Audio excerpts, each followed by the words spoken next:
Hello friends, welcome to அகத்தியாவின் சமையல். இன்றைக்கி அருமையான கோலா மீன் வறுவல் எப்படி செய்கிறதுன்னு பார்க்க போகிறோம்.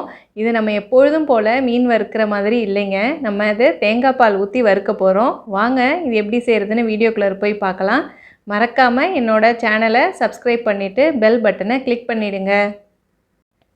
நான் இப்போது 15 கோலா மீன் எடுத்து க்ளீன் பண்ணி வச்சுருக்கேங்க. அந்த தலையை கட் பண்ணிவிட்டு தோலை நல்லா உரிச்சிட்டு உள்ளார இருக்க குடல்லாம் எடுத்து சுத்தம் பண்ணி வச்சுருக்கேன். இதை எப்படி சுத்தம் பண்ணுறதுன்னு வாங்க பார்க்கலாம். இதாங்க கோலா மீன். இது சின்ன சைஸ்லேயும் இருக்கும், பெருசாகவும் கிடைக்கும். நான் சின்ன சைஸ் எடுத்திருக்கேன். இப்போ இந்த தலை பக்கத்துலேருந்து இந்த தோலை உரித்து எடுக்கணுங்க. ஃபஸ்ட்டு தலையை கட் பண்ணி எடுத்துக்கலாம். இந்த மாதிரி தலையை கட் பண்ணி எடுத்ததுக்கப்புறமா நல்லா அழுத்தி பிடிச்சிட்டு மெதுவாக அந்த தோலை உரிச்சிங்கன்னா அது ஈஸியாக வந்துடுங்க. எந்த இடத்துல நீங்கள் தோல் உரிக்கிறீங்களோ அந்த இடத்துல நல்லா அழுத்தி பிடிச்சிக்கோங்க. அப்படியே உரிக்க உரிக்க தோல் உறிஞ்சிட்டே வந்துடும். இப்போ கை வழுக்குது, பிடிக்கிறதுக்கு க்ரிப்பு வேணும்னா நீங்கள் அரிசி மாவு இல்லை உப்பு கூட லைட்டாக தொட்டுக்கிட்டு நீங்கள் உரித்து எடுத்திங்கன்னா ஈஸியாக எடுத்துடலாங்க. இந்த மாதிரி எல்லா மீனையும் நல்லா தோலை உரிச்சிருங்க. நடுவில் இருக்க குடல்லாம் எடுத்துகிட்டு வாழையும் கட் பண்ணிவிட்டு நல்லா அலசி எடுத்து வச்சுக்கோங்க. மசாலா அரைக்கிறதுக்கு தேவையான பொருட்கள் பார்க்கலாம். மிளகாத்தூள் 4 டீஸ்பூன் எடுத்துக்கோங்க. தேங்காய் துருவல் 5 டேபிள் ஸ்பூன் எடுத்திருக்கேன். சின்ன வெங்காயம் நான் ஒரு 15 எடுத்துருக்கேங்க. பெருசாக இருந்தால் நீங்கள் ஒரு 10 எடுத்துக்கோங்க. தேவையான அளவு உப்பு, எண்ணெய், தேங்காய் பால் ஊற்றி நம்ம வறுக்க போகிறோம். அதுக்கு ஒரு கப் தேங்காய் பால் எடுத்திருக்கேன். மஞ்சத்தூள் 1/4 டீஸ்பூன் எடுத்துக்கோங்க. ஒரு கோலிக்குண்டு சைஸ் புளி, சோம்பு 1 டீஸ்பூன், மிளகு 1 டீஸ்பூன், சீரகம் 1 டீஸ்பூன். இப்போது ஒரு மிக்ஸி ஜார் வச்சுக்கோங்க. அதில் நம்ம தேவையான பொருட்கள்லாம் சேர்த்து அரைச்சிக்க போகிறோம். தேங்காய் துருவல் 5 டேபிள் ஸ்பூன் எடுத்து வச்சுருக்கிறத சேர்த்துக்கோங்க. அடுத்து நம்ம எப்பொழுதும் வீட்டில் யூஸ் பண்ணுற மிளகாத்தூள் தாங்க. இது நான் தனி மிளகாத்தூள் சேர்க்கலை, அதை ஆட் பண்ணிக்கோங்க. அடுத்து மஞ்சத்தூள், சின்ன வெங்காயம் நம்ம எடுத்து வச்சுருக்கதை ஆட் பண்ணிக்கோங்க.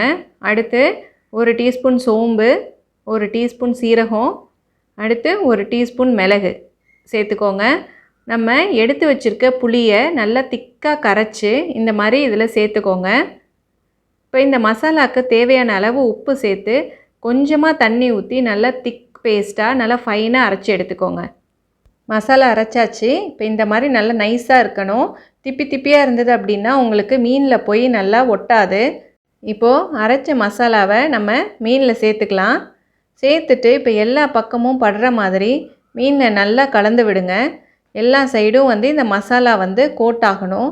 நடுவில் இந்த வயிற்று பகுதியிலலாம் படுற மாதிரி நல்லா அதை ஓப்பன் பண்ணி விட்டு நல்லா உள்ளார தடவி விடுங்க. அப்போ தான் மசாலா நல்லா உங்களுக்கு உள்ளார இறங்கும். சாப்பிடும்போது எல்லா இடத்துலையும் மசாலா கிடைக்குங்க. மசாலாவை நல்லா கலந்து வச்சாச்சுங்க. இப்போ நம்ம இதை ஃப்ரை பண்ணி எடுத்துடலாம். ஒரு தோசைக்கல் வச்சுக்கோங்க.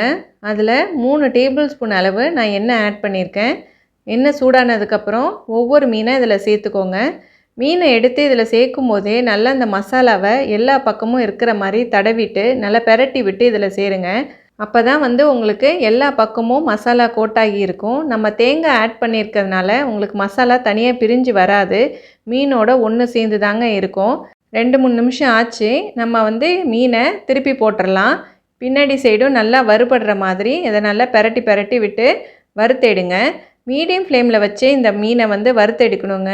ஹை ஃப்ளேமில் வச்சுட்டோம் அப்படின்னா மசாலா சீக்கிரம் கரிஞ்சிரும், உள்ளார மீன் வேகாது.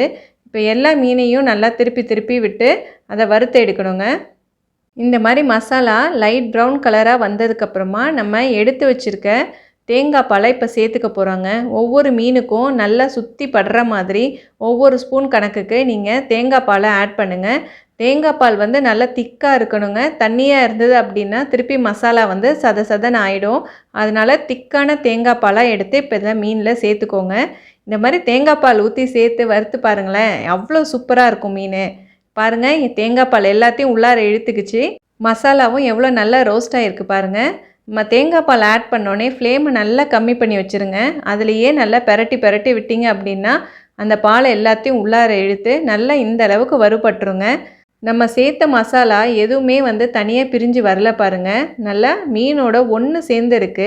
இந்த மாதிரி இருந்தால் தாங்க மீனுக்கு நல்லா உப்பு காரம்லாம் ஏறி போய் சாப்பிட்றப்ப ரொம்ப சூப்பராக இருக்கும். அவ்வளோதாங்க, நம்ம தேங்காய் பால் கோலா மீன் வறுவல் ரெடி ஆயிடுச்சு.